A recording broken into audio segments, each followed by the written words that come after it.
আজ আমি তোমাদের নিয়ে যাচ্ছি আমেরিকার নিউ ইয়র্কের একটি বাড়িতে, যে বাড়িটাকে বলা হয় দ্য অ্যামিটিভিল হরর হাউস।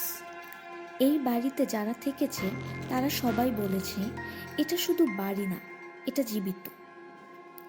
1924 সালে নিউ ইয়র্কের অ্যামিটিভিল 112 ওশান অ্যাভিনিউয়ে এই বাড়িটি তৈরি হয়। বাইরে থেকে দেখলে একেবারেই সাধারণ সুন্দর একটি বাড়ি, কিন্তু এর ভেতরে লুকিয়ে আছে ভয়ঙ্কর এক ইতিহাস। 1974 সালের 13ই নভেম্বর রোনাল্ড ডিফিউ জুনিয়র নিজের বাবা মা আর 4 ভাই বোনকে এক রাতে গুলি করে হত্যা করে। সবচেয়ে অদ্ভুত ব্যাপার, সবাই ঘুমের ভেতর মারা যায়।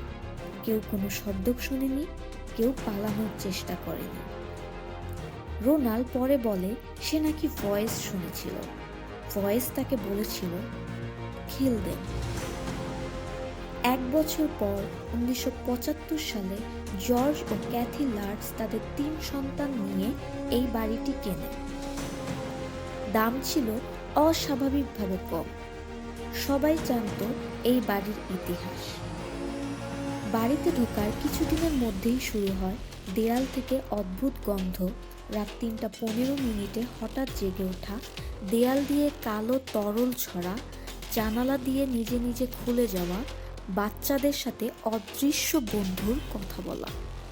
জর্জ লার্ডস ধীরে ধীরে বদলে যেতে থাকে, রাগী, অস্থির, ভয়ঙ্কর আচরণ।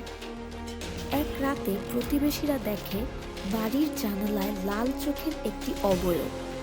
কেউ বলে এটা শয়তানের, কেউ বলে এটা কোনো আত্মা। একজন পাদ্রী বাড়িটি আশীর্বাদ করতে গেলে হঠাৎ একটি ভয়েস শুনতে পায়, গেট আউট। তার হাত ফোস্কা পড়ে যায়। এরপর সে আর কখনো বাড়ি দিতে চায়নি। বাড়ি ছাড়ার সিদ্ধান্ত। মাত্র 28 দিনের মাথায় লার্ডস পরিবার সবকিছু রেখে রাতের অন্ধকারে বাড়ি ছেড়ে পালিয়ে যায়। তারা আর কখনো ফিরে আসেনি। পরবর্তীতে অনেকে বলে সবই নাকি বানানো গল্প, বই আর সিনেমা বানানোর জন্য। কিন্তু প্রশ্ন থেকে যায়, একই বাড়িতে এত মানুষ কেন একই অভিজ্ঞতার কথা বলেছে? বাড়িটি এখনো দাঁড়িয়ে আছে। নতুন মালিকরা বলে কিছুই নাকি নেই, কিন্তু যারা জানে তারা জানে কিছু রহস্য কখনো প্রকাশ পায় না। তোমার কি মনে হয়, অ্যামিটিভিল হরর হাউস কি সত্যিই অভিশপ্ত, নাকি মানুষের ভয় এই গল্পকে জীবিত রেখেছে? কমেন্টে তোমার মতামত জানাও।